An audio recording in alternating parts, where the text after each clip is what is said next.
Thank you everybody for attending the inauguration of the 6th session of the 18th BTC program. I'd like to commence today's function by calling upon our President, Mr. Thakkar, to deliver the welcome address.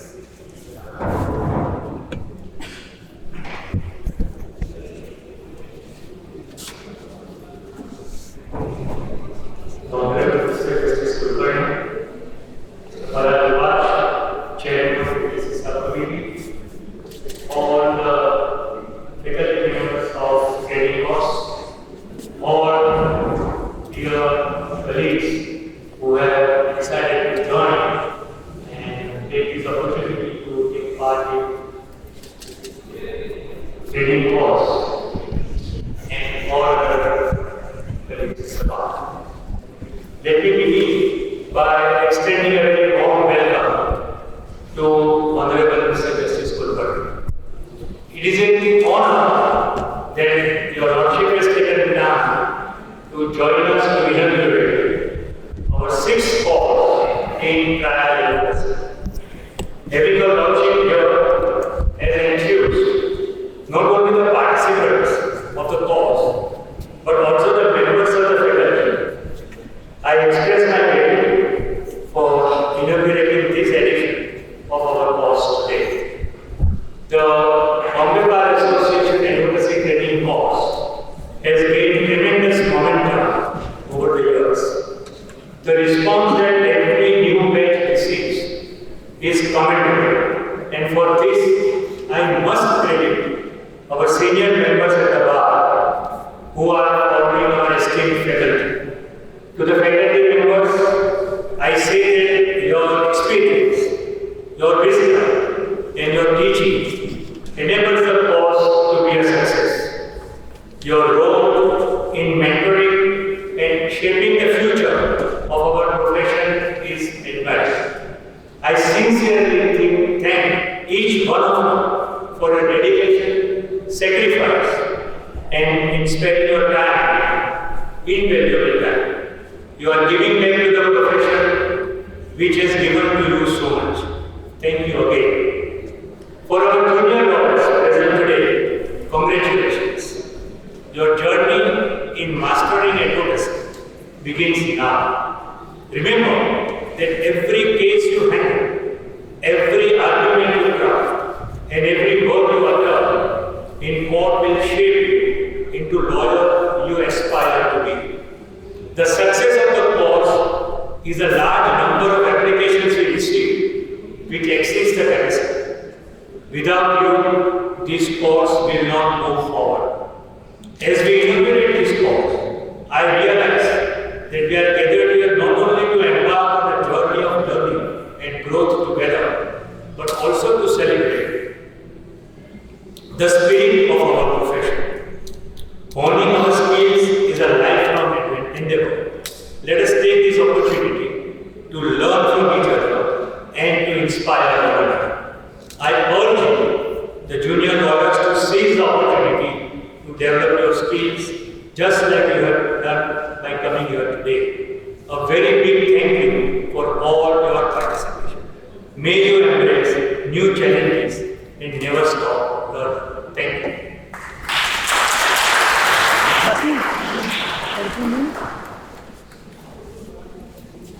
I'd now like to call upon our course director, Mr. Piyush Raheja, to give a small memento to Lordship Justice Kulkarni.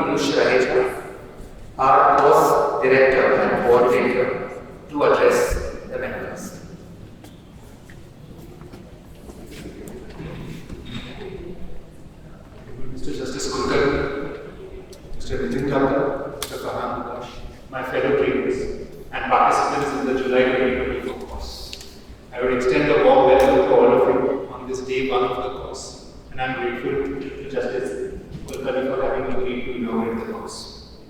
The International Advocacy Training Council is a not-for-profit organization which has its base in Hong Kong.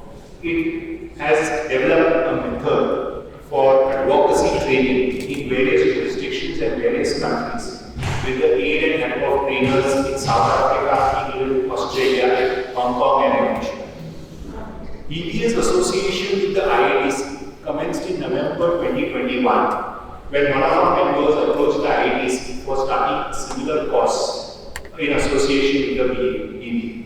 At that point of time, trainers of IATC from several countries including South Africa, England, Australia, Malaysia visited the BBA and trained our senior members to become trainers in the course. A follow-up training session was held in December 2022, where other members, including me, were trained as trainers for the course. As on date, 40 members of the BBA are trainers in this course. The BBA, as mentioned by Mr. Thakkar, has since then conducted 6 training sessions in which over 120 participants have received training in the course. Each session has seen an overwhelming response and overwhelming support from the trainers of the course as well. The object of the course training, as will be shown to you over the next 3 days, is not to teach you the law of evidence or the law of procedure. It is in fact to train you in the method of advocacy or the process of advocacy. All of you have trained in your colleges and are training in your law firms or with your respective seniors in law. The object of this training course is to train you as to how to better prepare as advocates while evidence is being recorded and while presenting your arguments. Our trainers have gained a lot of experience by conducting these training sessions. Some of our trainers have also trained abroad and are scheduled to conduct trainings in different countries as well. Thus, in the span of less than 3 years, our course has gone from strength to strength and has today a well-experienced faculty which is enabled to us to conduct frequent training sessions, sometimes even 3 times in a year. The present course consists of 36 participants who will be divided in 6 quarters. We are deeply grateful to the Bombay High Court for having given us an opportunity to use the actual courtrooms of the Bombay High Court to carry out the training. The course material for this course is adapted from the IATC course material and it contains factual instructions of 2 cases. One which will be used by the participants for recording of evidence and for final arguments, and the other which will be used by them for the purposes of making arguments in an interlocutory application. On day 1, participants in the course will be doing what is known as case analysis. Basically, it is what our trainers will teach you how to read the material, the course material in a structured, organized manner. How to collect your thoughts around the case material. This enables you to learn how to proceed further with your recording of evidence and your arguments.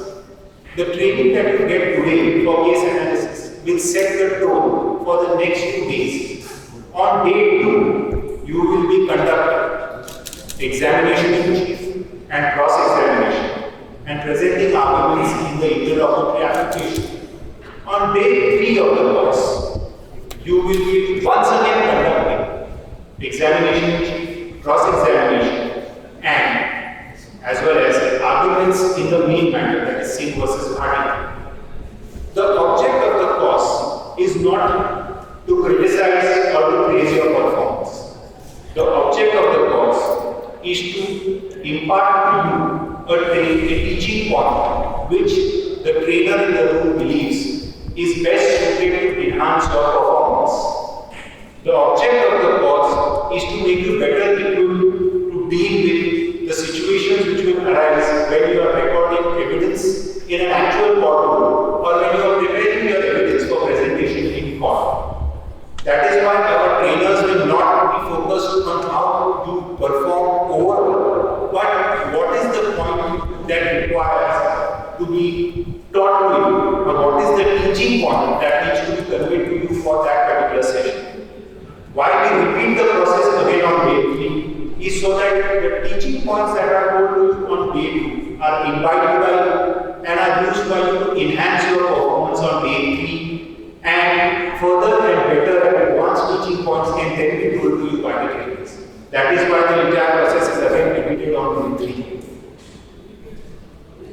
The BBA ATC program, in a sense, therefore continues the tradition of the Bombay Bar, where senior members of the bar have always guided and assisted junior members of the bar to achieve excellence in the profession.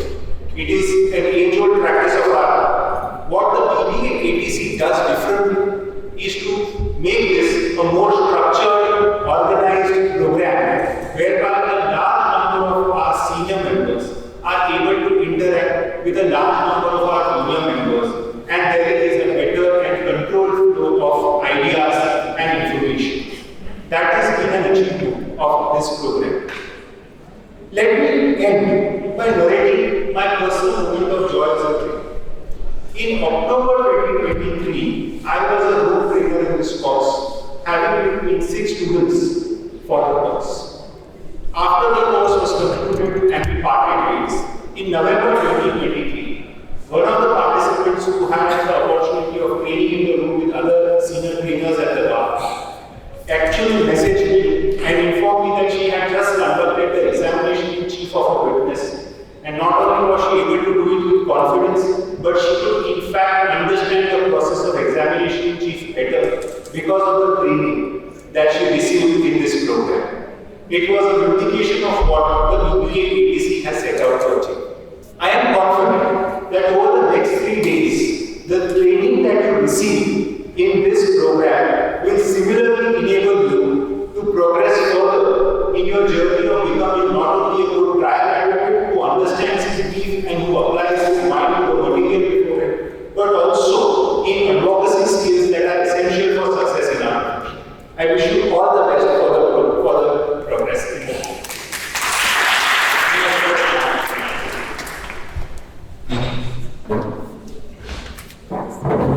Thank you, Piyush. May I now call upon Justice Kulkarni to deliver his address.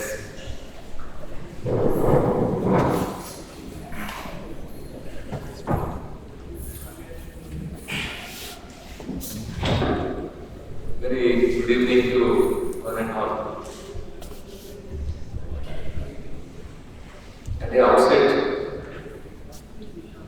heartiest congratulations to the newcomers, the young advocates who I feel are the future of the bar.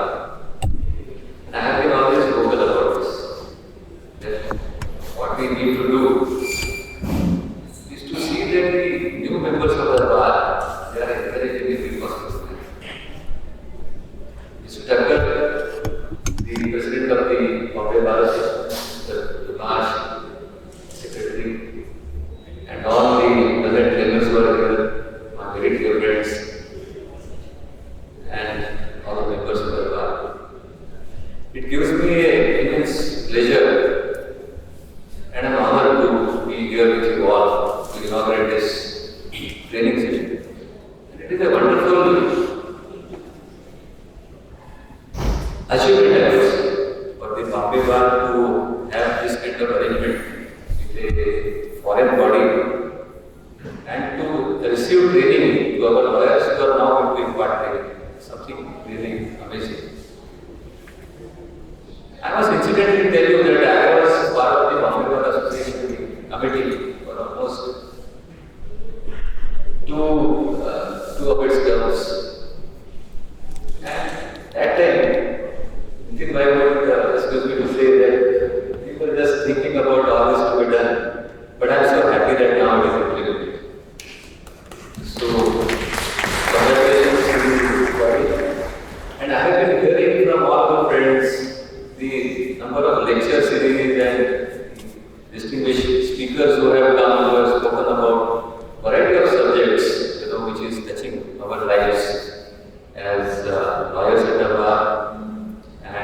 also some interaction which definitely the judges would like to have with the members of the bar. Ultimately, we come from the bar.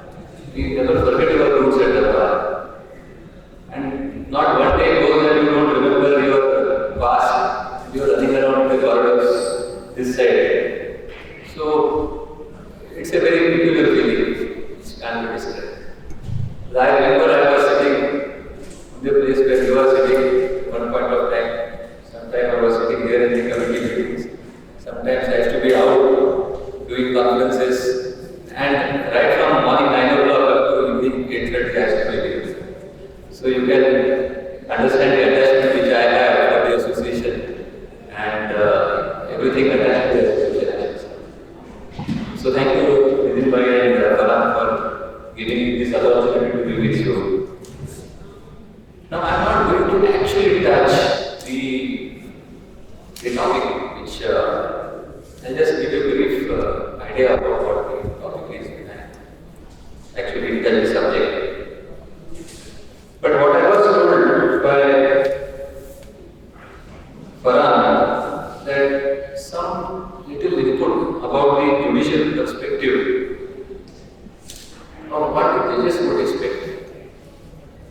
The importance of being prepared with a brief and expectations of the bench from the advocate appearing in the court, and points which can be considered and borne in mind by a trial lawyer, at least some of the issues which I can touch. So I will not be going deep into these issues because all these are things which would be actually discussing when the training session starts. But at the outset I must say that the conducting of a trial itself for a lawyer is a matter of great challenge. Right from the word go, when the plaintiff comes to you or the defendant comes to you, with a plaintiff in hand, when the plaintiff comes to you, he comes with a bundle of facts. He comes with documents. He comes with his grievance. As to this is the relief I want. These are my rights which are affected. Maybe possibly in respect of the property, maybe in respect of the contract, or maybe in respect of the right which otherwise he has in law, and for which the remedy would be to file a suit. There starts the real challenge to the lawyer. It is like a patient going to a doctor and asking them, "Sir, this is the problem. I need some medicine for this." But for a doctor, it is easy to give a relief. It may not be so easy for a plaintiff to get a relief immediately. So, how you draft the claim? What is the material which would go? What would be the thinking of the lawyer when you read the documents and interpret on the documents in the claim is what you all know. It will be very, very basic because everything when it goes to trial, every argument made in the claim becomes very good. It also becomes something what a defendant to argue to say is written statement. And then the materials, and then you start thinking about how do I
and whether there is sanctity of oral evidence and when it is subjected to cross-examination can be taken into consideration by the court. All factors which would weigh with the court. So, as very popularly said, that what is the beauty of the court? I was told to speak something from the perspective of a judge. The beauty of the court would be to separate the wheat from the chaff, is the popular saying. The witness, the evidence in a case is in fact the eyes of the judge. The witness box is the eyes of the judge. He very keenly and in a very well considered manner we would see as to what is the demeanor of the witness. Unfortunately, in this system we are living today, it is not possible which we will discuss in a separate meeting. What can be done? But I am going to test the issue to some extent. So, once the judge says that yes, this is the kind of evidence, this is the quality of evidence and which possibly proves the fact,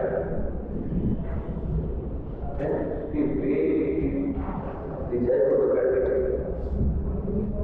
the fact is proved is ultimately going to come to the judgment and that would be the possible way to success for the plaintiff to get it.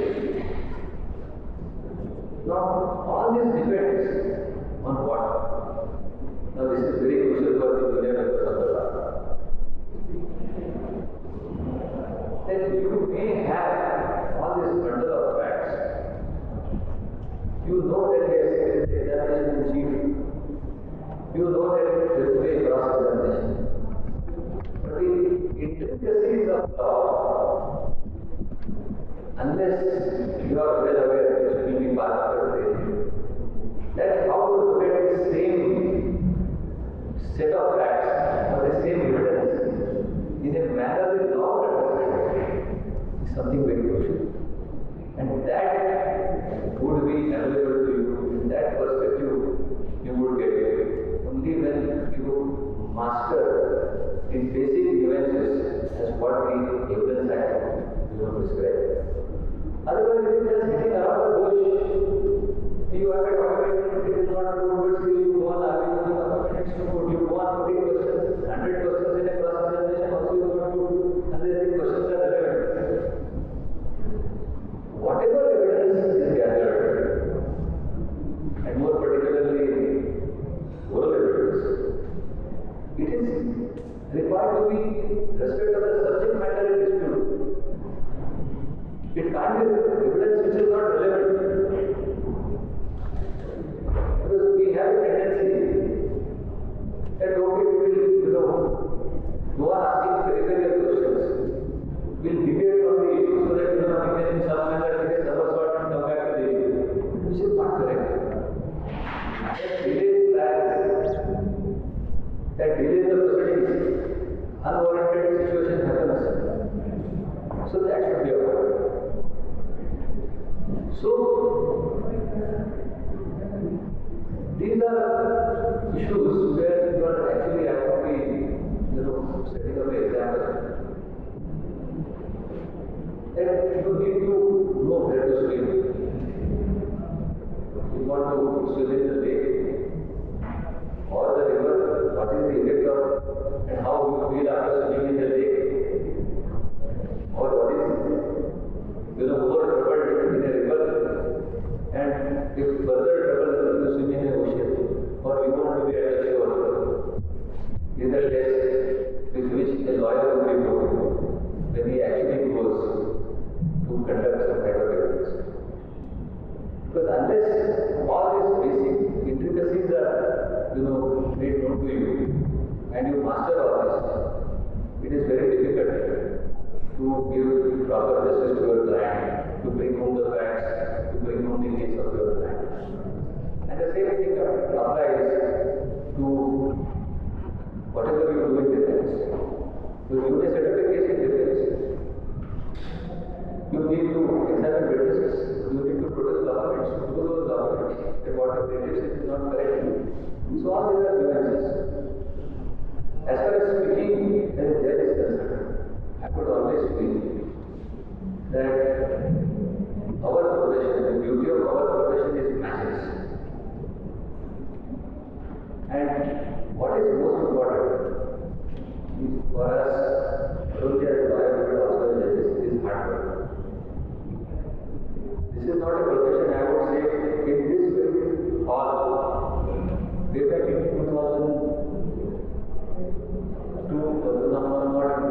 1998, the former civil service assistant Richard was invited to deliver a lecture. And he said, he commented to the young lawyers, he said, mind you, please don't be under the impression that your seniors are going to sit with you and teach you as if you have been taught in a law college. You have to learn by looking at the seniors. You have to learn by looking at what happens in the court when he argues a matter. You have to learn when he examines a witness or when he cross-examines a witness. Without which is not a very happy situation that you sit in the chamber and you don't follow him and learn what he is doing. This is very, very crucial. And I think this is why all of us have realized that it is most important to be in the court and to see that how the performance in the court happens. You have to be actually in the field, preparation for the briefs, attending conferences, noting all the points, how those points are examined, how those points are discussed. Now, I mean, whatever 21 years I spent here at the bar, I feel that there is something missing. We used to have a training that how to open matter before the court used to be the most challenging task. That you have 10 or 15 points in a matter, which is the best point you should go across first. How do you open the case? And I tell you, every time your thinking process changes. That I should be starting the case this way. That this should be the first point. This should be the second point. Now, for example, some of our seniors with whom I have worked, it will debate from that point. I have seen them revise their notes once, twice, thrice, and this deliver perfectly. That how many times you revise the notes so as to have that perfection in what should be going before the court. Is this version in this particular form? And though it is not handed over to the court, it is for the preservation of the concept. But his thinking process, with every conference, every academic coming, or every witness being examined, and after study of each and every witness or whatever evidence, it has a massive change in the whole approach the lawyer should have. So it is a very, very, what I should say, a very deep, issue of creative thinking as to how you go about it. So we are training the rights of the parties we have gone to. It is not simple as somebody going with a headache to a doctor and having a procedure and then just finding the necessary. Because you have a suit has an outcome, you have an appeal, against that appeal there is further proceedings. So it is, God knows how many years it would be taking. So I feel that you are really very fortunate to have this kind of course here at the Bombay Bar Association. Please make it sure that your assistance to the court, wherever you go in practice, is of such a nature that it would really assist the court in delivering the correct justice and the correct judgment in the matter. Because ultimately the judges would depend on the laws for the court. Without which it is not possible